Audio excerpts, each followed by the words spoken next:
Next week we are discussing from the chapter Day Jobs to My Favorite 11 Moments in Comedy from Mindy Kaling's book Is Everyone Hanging Out Without Me?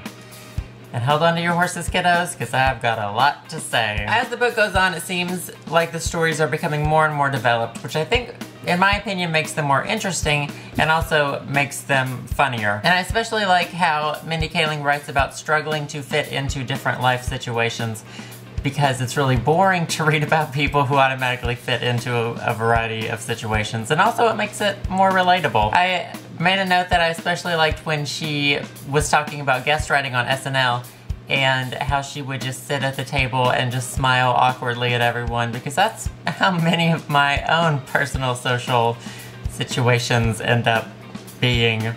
You gotta end that sentence somewhere, Joseph. Now, I do want to say some other things, and I apologize in advance if I glance at my computer screen often, because I just want to make sure that I'm saying everything that I want to say. I did not like when Mindy Kaling used the word tranny, and that was in the section, I believe, where she was talking about her first apartment in LA and the neighborhood she lived in. I thought it seemed insensitive and degrading, and it came across as just ignorant. And you can Google for yourself the history behind the word if you do not understand why it is a pejorative term. Now, often in these situations, people go on and on about intent when it comes to using words that have negative connotations to groups of people, which I personally do not think is a good argument. To a large degree, we do not each personally, individually, assign connotations to words. Those are things that are rooted in culture and in language and in the minds of every single individual out there. And so I think it's our responsibility to understand what a word can trigger in someone else, and just because it doesn't trigger something in me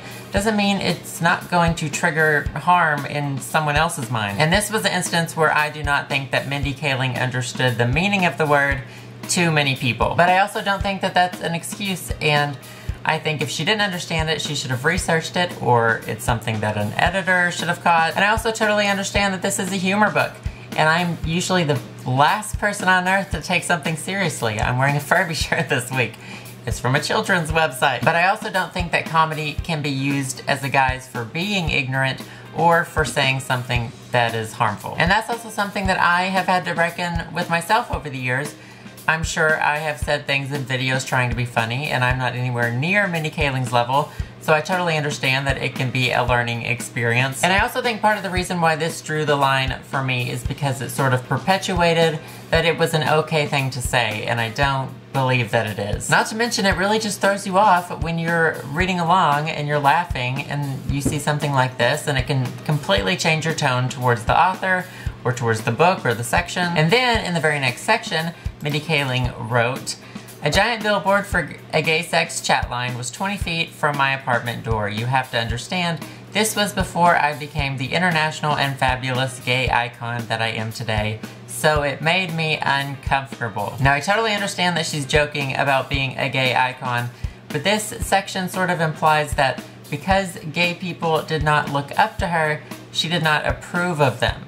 And I don't think that's what she meant, but it definitely implies that situation. Now, I also made a note that I found all of these instances a little ironic, because in a later chapter, Mindy Kaling is talking about celebrity roasts, and she says, "I'm sad that a legitimate rung on the ladder of making it in comedy is writing hateful stuff about total strangers." So ultimately, I do have to assume that Mindy Kaling was not aware that she was saying ignorant things, but also, like I said before, I don't think that that makes it right. However, I'm also a big believer in some bad things people have said do not extinguish the good things that they have said or the positive things they've done. The world is not black and white, and these issues are going to mean something totally different to every single person who hears about them. So I am sorry for spending almost the entire video focusing on one word out of this entire section, but I really wanted to share my thoughts on this word choice. So for next week, read the next 9 chapters, and we will be discussing them from the chapter